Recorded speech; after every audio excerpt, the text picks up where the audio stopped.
दोस्तों, आज हम बात कर रहे हैं इंडियन करेंसी की। जी हाँ, बिल्कुल सही पहचाना, इंडियन करेंसी यानी कि हमारे रोजमर्रा के यूज में होने वाले पैसे।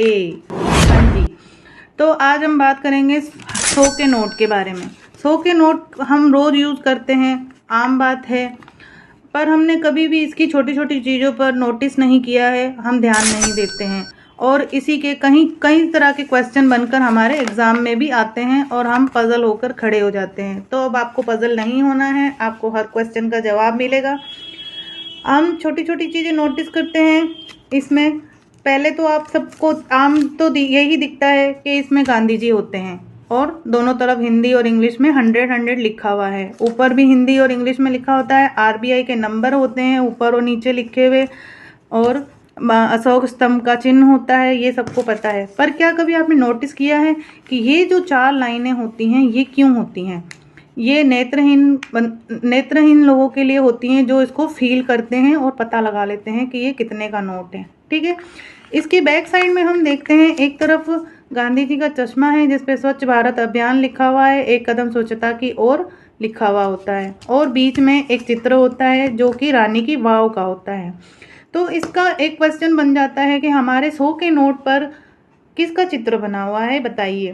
तो हम एकदम से याद नहीं आता तो आप सोच सकते हैं, हम जैसे बोलते हैं वाव, तो वाव से हमें याद आ जाता है कि 100 के नोट पे रानी की वाव का चित्र बना हुआ है।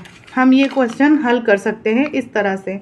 और इसमें एक पैनल बना हुआ होता है जो कि पैनल में लिखा हुआ होता है 15 मानक भाषाओं में लिखा हुआ होता है 100 रुपीज़ 100 रुपीज़ 100 रुपीज़ 100 रुपये 100 रुपये 100 रुपये। एक पैनल में 15 मानक भाषाओं में लिखा हुआ होता है और 2 भाषाएं हमारे नोट के ऊपर लिखी हुई होती हैं जिसमें से एक मानक भाषा है और एक मानक भाषा नहीं है। इंग्लिश हमारी मानक भाषा नहीं है। तो इस तरह से 3 क्वेश्चन बनकर आते हैं परीक्षा में। पहला क्वेश्चन बनता है कि हमारे नोट पर कितनी टोटल मानक भाषाएं हैं। तो मानक भाषाओं में हम लिखेंगे कि हमारे नोट पर 16 मानक भाषाएं हैं क्योंकि इंग्लिश मानक भाषा नहीं है। दूसरा क्वेश्चन इस तरह से बन सकता है कि नोट पर कौन सी मानक भाषा नहीं है, तो हम लिखेंगे इंग्लिश मानक भाषा नहीं है। ठीक है, और तीसरा क्वेश्चन इस तरह से बन सकता है कि हमारे नोट पर कितनी भाषाएं लिखी हैं, तो हम उस पर लिखेंगे, उसका आंसर देंगे कि हमारे नोट पर टोटल 17 भाषाएं लिखी हैं।